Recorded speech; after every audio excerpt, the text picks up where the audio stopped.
Gazlangan ichimliklar, Fanta, Cola, Pepsi, energetiklar ortofosfor kislotasi saqlaydi va qonda kalsiy miqdorining kamayishiga olib keladi. Natijada bolalarda raxit, kattalarda esa osteoporoz, suyak yemirilishi yuzaga keladi. Osh tuzi ko'p iste'mol qilish, fast foodlar, tuzlamalar kalsiyni siydik bilan yo'qotishni ta'minlaydi. Muzqaymoq, shirin yogurt, sutli kokteyllar tarkibida kalsiy saqlaydi, lekin shakar va kofein hisobiga so'rilmaydi. Assalomu alaykum. Bugun sizlar bilan inson organizmida ko'plab vazifalarni bajaruvchi mikroelement kalsiy haqida gaplashamiz. Kalsiy 1808-yil ingliz kimyogari Gemfri Davy tomonidan aniqlangan. Tabiatda tarqalishi bo'yicha 5-o'rinni egallaydi. Inson organizmida 1000-1200 mg kalsiy saqlaydi. Bundan 98% suyak to'qimasida, 2% esa yumshoq to'qimalar va mushaklarda. Kalsiy organizmda qanday vazifalarni bajaradi? Birinchisi, suyak, tish shakllanishida.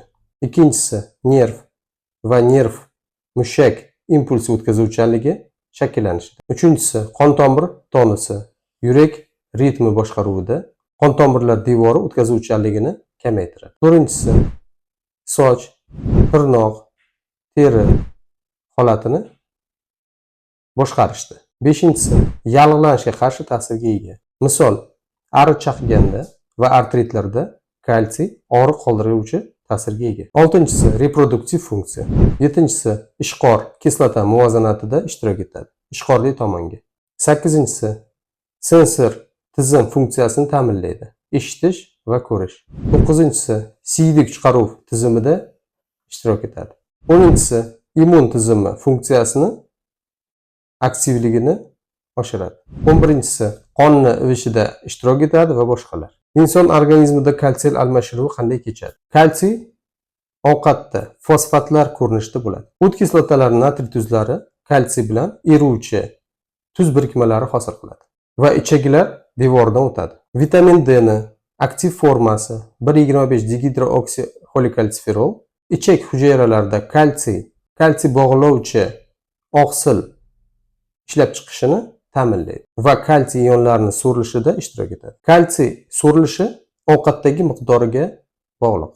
Oshqozon shirasi kislotali muhiti pasayishi kalsiyni so'rilishni kamaytiradi. Oshqozon ichak kasalliklari, gastritlar, enteritlar, jigar sirrozi, gepatitlar va boshqalar kalsiyni so'rilishini kamaytiradi.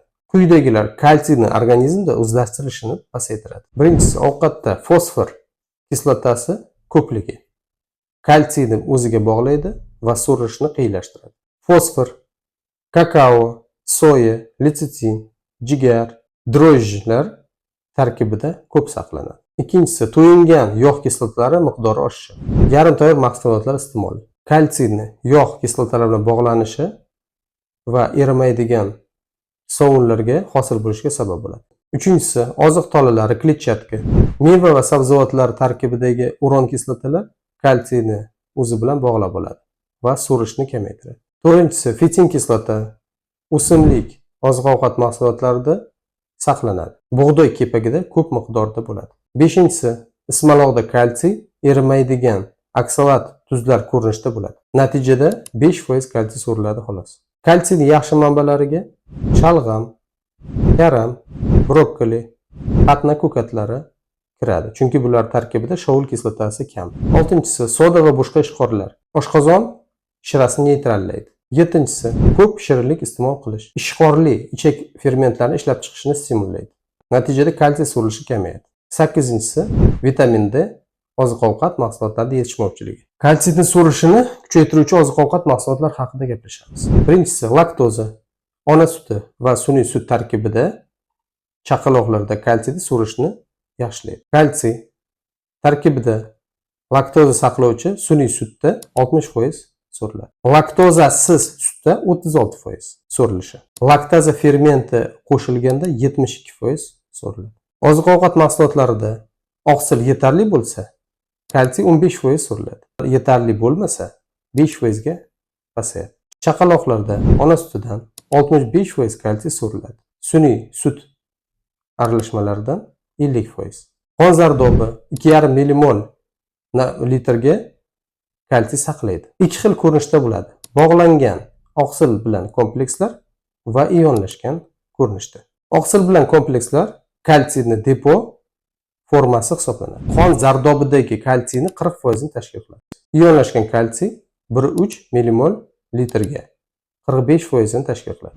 Bundan tashqari 0,3 millimol litr 15% kalsiy fosfatlar, karbonatlar, oksalatlar va boshqa organik kislotalar ko'rinishda bo'ladi. Normada kalsiy organizmdan asosan ichak orqali, undan tashqari teri, og'iz bo'shlig'i, oshqozon orqali yo'qotiladi.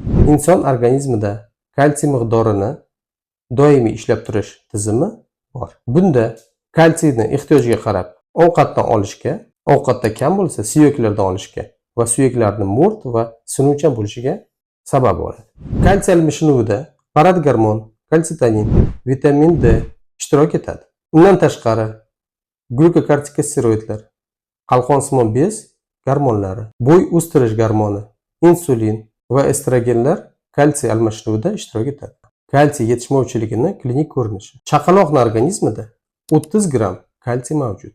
Inson 25 yoshgacha kalsiyni suyaklarda to'playdi va natijada 1000-1200 grammga yetadi. Bolalarda kalsiy yetishmovchiligi belgilari quyidagilar: rahit, suyaklar sinishga moyilligi, tish chiqishini sekinlashishi, karies, sudrigi, mushaklar spazmi, rivojlanishda ortda qolishi, tez-tez infeksiyalarga chalinishi, allergozlar, furunkulyozlar, ugri toshishi. Kattalarda kalsiy yetishmovchiligi belgilari: osteoporoz, suyaklar sinishga moyilligi, bo'yni pasayishi, tishlar zararlanishi, tirnoqlar sinuvchan bo'lib qolishi, mahalliy uvishlar, qo'l-oyoqlar parasteziyasi, mushaklar sudrigisi, og'riqli hayz, asabiylik, giperaktivlik, uyqusizlik, depressiya, surunkali charchoq sindromi, qariyalik, aql pasayishi, ekzema, allergiya, taxikardiya, siydik yo'llari,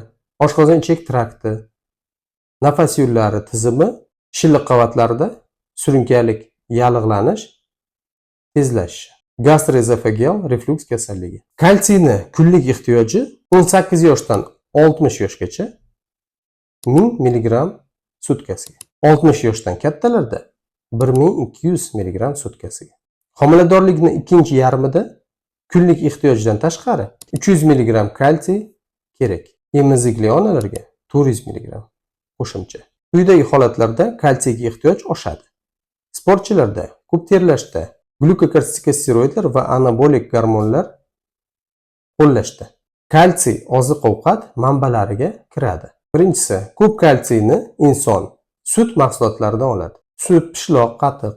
Bunda kalsiy, kazeinat, laktat, fosfat ko'rinishda bo'ladi. 30-35% so'riladi. Laktaza fermenti so'rilishini yanada yaxshilaydi. Ikkinchisi, brokkoli, karam, shalg'amda kalsiy sitrat, malat tuzlari shaklida bo'ladi va yaxshi so'riladi. 50-60% gacha.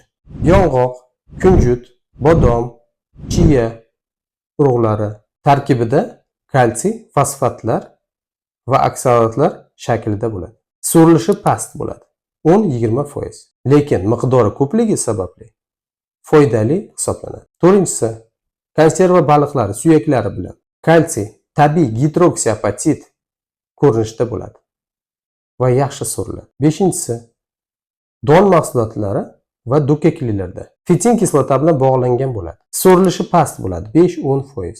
Lekin uvitib ko'kartirilsa, so'rilishi kuchayadi. Ko'p ayollarga kalsiy va temirni birga tavsiya qilishadi. Bir ilmiy tekshiruvda karbonat kalsiy va gidroksiapatit temirni 50% so'rilishni pasaytirgan. Boshqa tekshiruvda sutdagi kalsiy temirni 30% ga so'rilishni pasaytirgan. Shuning uchun kalsiy va temir preparatlarini birgalikda bermaslik tavsiya qilinadi.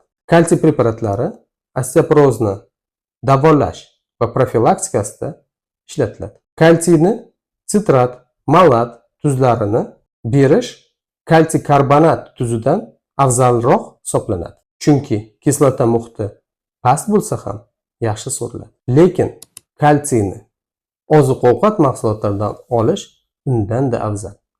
Rahmat.